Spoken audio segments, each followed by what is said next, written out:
So how many degrees is a straight line? That's going to be 180. And then inside of a triangle, the sum will be 180 degrees as well. So the first question, if B equals 35 degrees, I'm going to write it right on here, then we're going to find the measurement angle of the rest of them. Well, in this class, if an angle looks to be the same, they're going to be the same. So we can clearly tell that B is less than 90 degrees. 90-degree angle looks like a capital L, and we can flip that around and rotate it. As long as it looks less than an L, they're going to be the same. We're not trying to trick you yet in 8th grade.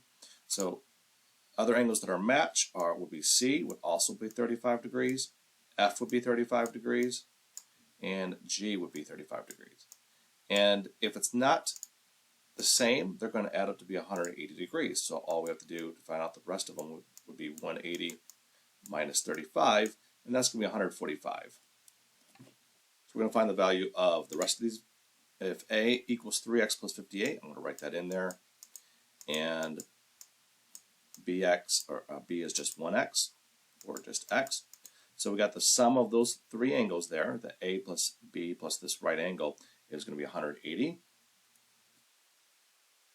We can write this out as 3x plus 58. That's one angle. I'm just going to put it in parentheses just to kind of emphasize it, plus 1x. And this square right there means 90 degrees plus 90 is going to equal 180. So I'm going to combine like terms. 3x plus 1x is 4x. A 58 and a 90 is 148, I think. Now to solve this, we get rid of the stuff that's on the same side of the letter by not touching it. The opposite of a positive 158 is to subtract 158 on both sides. It's going to give us 4x equals 22. And then 4x means 4 times x. So the opposite, or the inverse of that, is division. So we divide both sides by 4. And I believe that's going to be 5. Oh, well, I was way off there. Wait, no, I wasn't. 22 divided by 4 is 5.5. Okay, that's what I thought. I typed the wrong number in my calculator. And that's all it wanted. It wanted the value x. Okay, on to the next question. If the area is 49 feet squared and the area of C is 100 feet squared, then how many feet squared is B? So this is a Pythagorean theorem question, that A squared plus B squared equals C squared. In this case, they actually give us the area of these squares. So there's a little right triangle in here, and A is 49. We are looking for B, and C is, can't even read, 100. So then we just solve this for B squared. Really, that's just what B is, capital B. So we would subtract 49 on both sides, and B, or little b squared, is going to be 51. So we're going to find the missing side. So in the last one, we found what the area of the whole square was, and in this one we just want to find the side length. Well, we always look for the hypotenuse first. The hypotenuse is across from the 90-degree angle. It's always going to be the biggest side. That's kind of your simple check to do. So the 15 and 12, those are called the legs, and those are interchangeable for our A squared plus B squared equals C squared.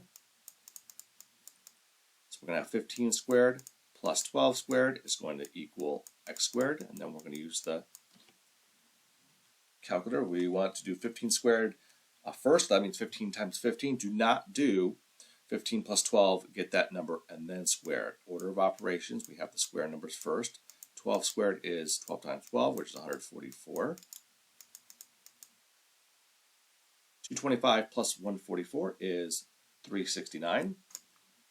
And the opposite, or the inverse of squaring, is the square root, and that's going to give us about 19.2 when we round it to the nearest tenth. We're going to have x equals 19.209, and round it to the nearest tenth. That's the first number after the decimal, so we look at the number after it, and it's not a 5 or bigger, so we just leave it alone, and we're just going to say 19.2. The quick check to do on this is that 19.2 is the biggest one, which is what we think it should be because it's the hypotenuse. Same thing over here. The hypotenuse should be the biggest answer, so this is going to be the same kind of idea, that we're going to have 18 squared plus 30 squared is going to equal x squared. 18 squared is 324. and 30 squared is 900. Add those two together, we're going to get 1224. And the opposite, or the inverse of squaring a number, again, is the square root. And make sure that you are putting this in your calculator. I definitely am. And we're going to get an answer that is 34, about 34.98. And it does tell us to round to the nearest tenth. So we're going to take this number here. This is where we're rounding to the 9. We look at the number after it, which is a 5 or bigger in this case. So we're going to add 1 to this, which makes it a 0. And instead of writing 35, and if this comes up wrong, I'll try to take a look at it. But you really want to write 35.0 to emphasize that this is to the nearest tenth. So David wants to find the height of a building. So, all right, so let's take a look at this, my badly drawn building here. He places a 32-foot ladder against the very top of the building, okay? So that is going to be 32, not drawn to scale by any means. Then David measures the base of the building to his ladder. That's going to be this value down here to the ground is going to be 17. And we want to find how tall the building is. We'll call this H here for height. Well, we're looking for the hypotenuse. The hypotenuse is across from the 90-degree angle. We're assuming that the building was up to code and straight up. So we're going to have a squared plus b squared equals c squared. The hypotenuse in this case is 32. So 32 squared to a and b, it doesn't matter which one is which. We'll just put 17 here and make this other one h squared. Get out our calculator. 17 times 17 is 289.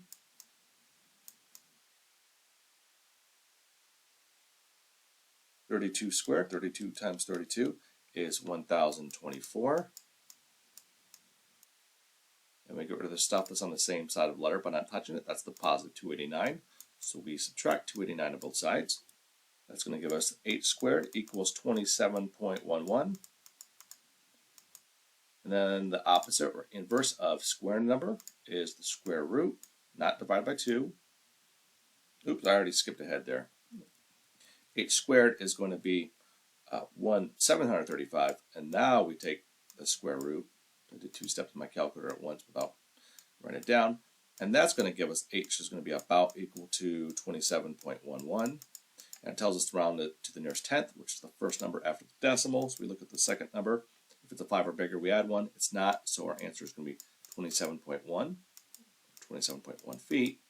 And this answer seems reasonable because 27.1 is smaller than 32, so that's good. So how long is the cone? Round to the nearest tenth, and if the slant height is 40 feet and the height is 24 feet. And just a little error there, so I changed to what is the radius there? How long is the radius? So we put these. The slant height is 40. That's the side that that's the number that goes down the side of a cone or a pyramid, and the height is actually 24. So if we had our little triangle here, we know what the hypotenuse is. It's across from the 90-degree angle, which is the 40. So for our a squared plus b squared equals c squared, we know the hypotenuse is the slant height, which is 40. So we're going to have 40 squared to a and b. Doesn't matter which one is which. We'll say this is 24 squared. And this other side is the r squared, radius. So 40 squared is 1600. 24 squared, 24 times 24 is 576. We get rid of the stuff that's on the same side of the letter, but not touching it. That's the positive 576, so we subtract 576 on both sides.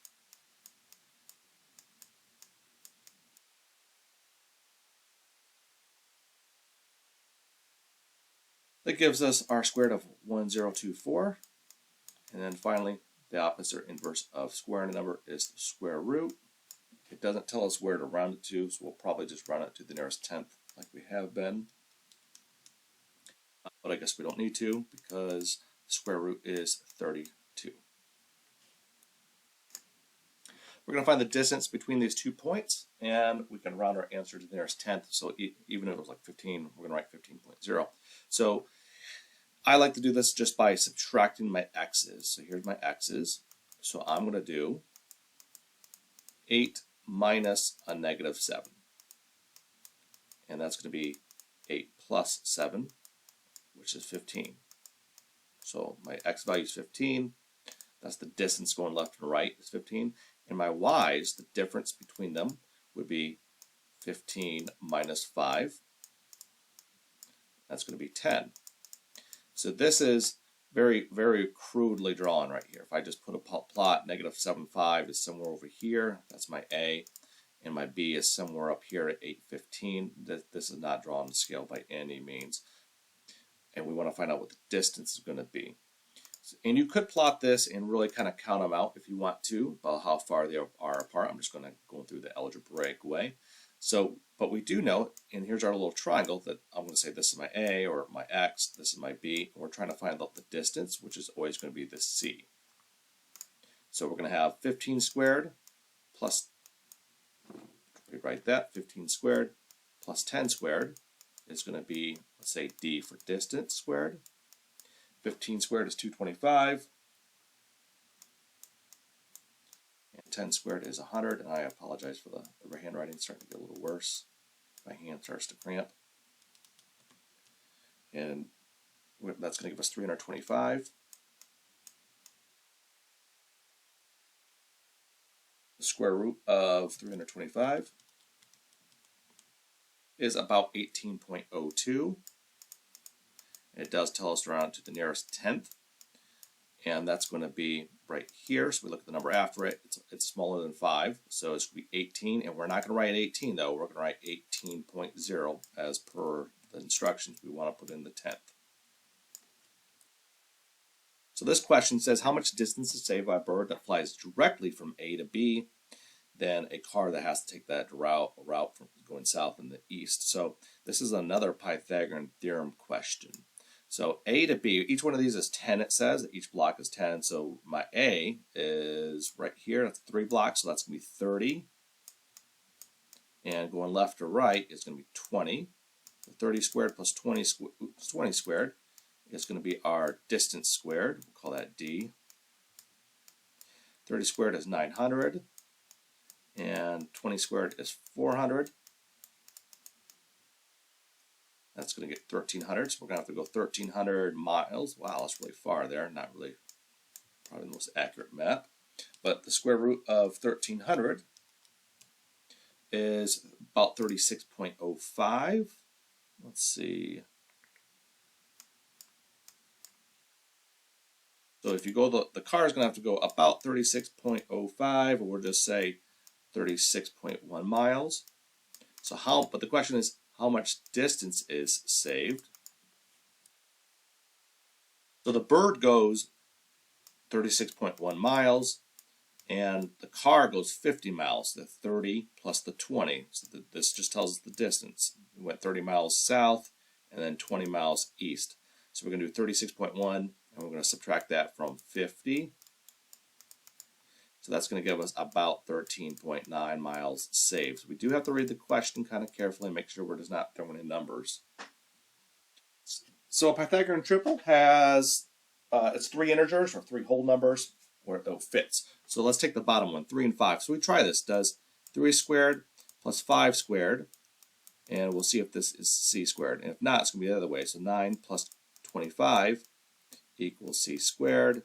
9 plus 25 is 34.